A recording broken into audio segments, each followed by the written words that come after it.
So a wild couple of days in recruiting as Ohio State continues to build its 2022 class. Terrence Lewis decides with Tennessee, and Xavier Carter goes to LSU. We got to talk about it after the bumper. Don't be cornering me. Hold up. Time.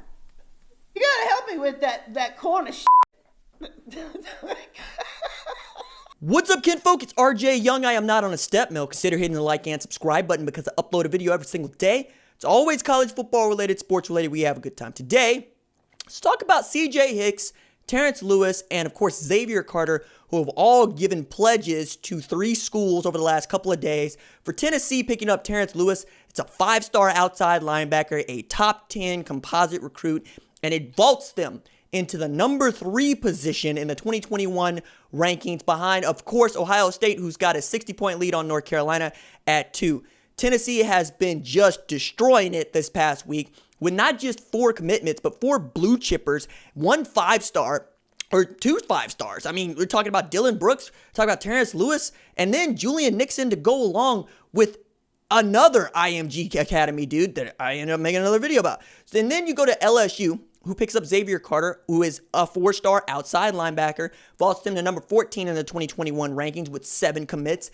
They've picked up 2 in the past couple of weeks, Landon Jackson being another one, and they've been outstanding. But Ohio State just continues to build, having basically put together 2/3 of their 2021 recruiting class, and then picking up 3 2022 commitments in the past 2 weeks. Jair Brown starting them off, Tegra Tishabola getting in there last weekend, and of course, today, CJ Hicks, 6'4", 215-pound athlete from Dayton, Ohio, pledges to Ohio State. Showed up to a one-day camp where Jeff Hafley saw everything he needed to have and offered the kid. This is about a year ago, and now we're looking at the point where Al Washington just decided, I got to have him. And they want him to play that edge rusher tweener position that Pete Werner plays, but also, according to 11 Warriors, he was compared to Malik Harrison.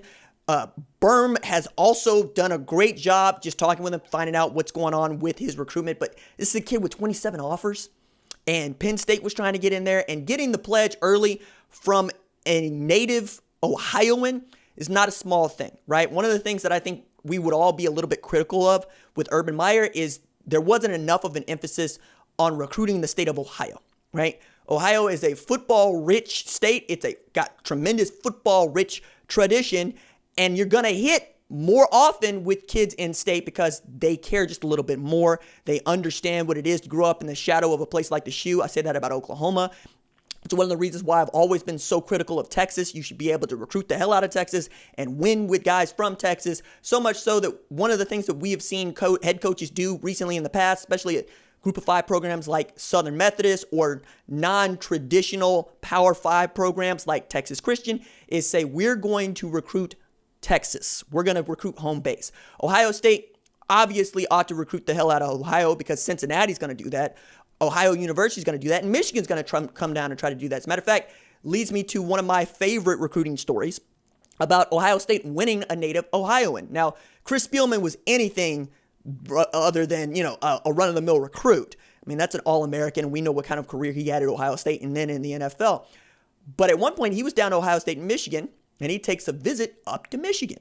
Comes back, talks to his dad, who was coach at Massillon, and said, hey, Dad, I like Ann Arbor. I think I'm going to go to Michigan, to which his dad didn't actually waste any time just talking this out. He just looked at Spielman and said, you're going to Ohio State, you traitor.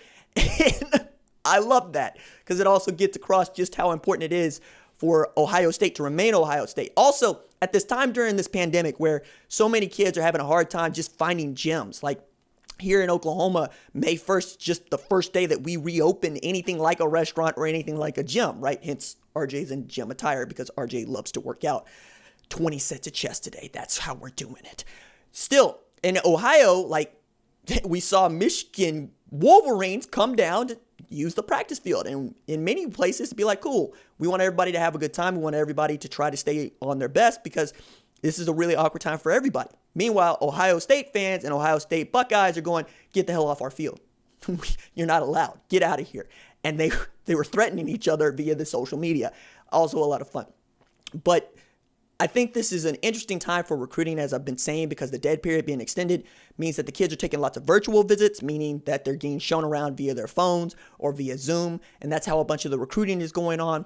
Ohio State has been very good about staying on top of this, and then they get to continue to show what they're able to do. Matter of fact, 247 put together this really good index and rating system for how teams have fared over the past 5 years of turning top 247 talent into NFL draftees, right? And at the top of the list, 64% of the guys that they signed in the top 247, Ohio State, right?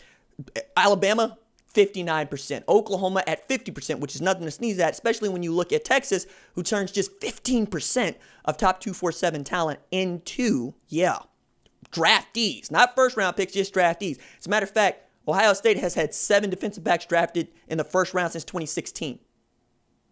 That's 7 defensive backs. Texas hadn't had a first-round draft pick in the last 5 years. Ouch. All right? Same thing you look at Michigan, right? Michigan is rated inside the top 20, getting like 27% of their guys drafted. But again, when your rival is Ohio State and they're putting more than 2/3 or nearly 2/3 of their recruiting classes in the top 247 into the NFL, you can see why it's easy for these kids to make this decision. And that's one of the reasons that CJ Hicks decided to get in early. He knew what Al Washington was asking him to do. He liked the role that he was playing because it looks a lot like what he's doing already at Dayton. And at 6'4", 215, and a sophomore heading into his junior season, he's only going to get bigger. He's only going to get stronger.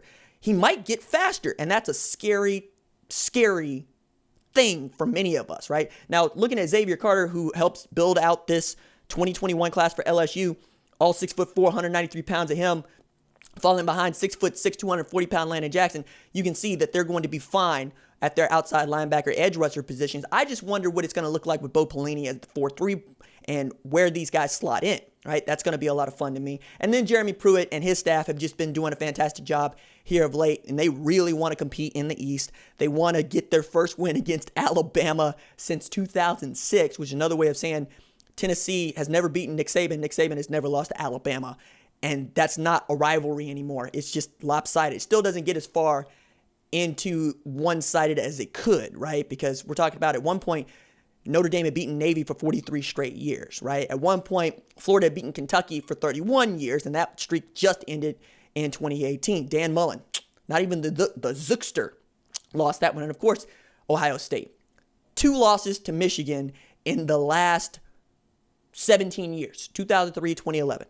Right? It's been over 3,000 days since Michigan last beat Ohio State. And that's even when Jim Harbaugh has been doing a pretty good job putting together outstanding seasons, just not at Michigan, where you got to win against Ohio State. You got to win, the East so you can get into the Big Ten championship and do something other than play in the Citrus Bowl in a down year for Alabama, where they had the backup quarterback taking the snaps, where Terrell Lewis has just decided I'm going to go into the NFL draft, and where, quite honestly, Dax Hill was the best defender on that football field for them in that game. And I think all of last year, I expect Dax, who's from my hometown of Tulsa, to be just elite up there. 5-star defensive back, 5-star safety, the best pure football player I've ever seen, right? I mean that, just the best I've ever seen. And I think it's going to be really interesting to see who emerges as the defensive player of the year in that conference, even with Ohio State having put out Chase Young, Nick Bosa, Joey Bosa, Denzel Ward, Jeff Okudah, Sean Wade. We continue to go on, right?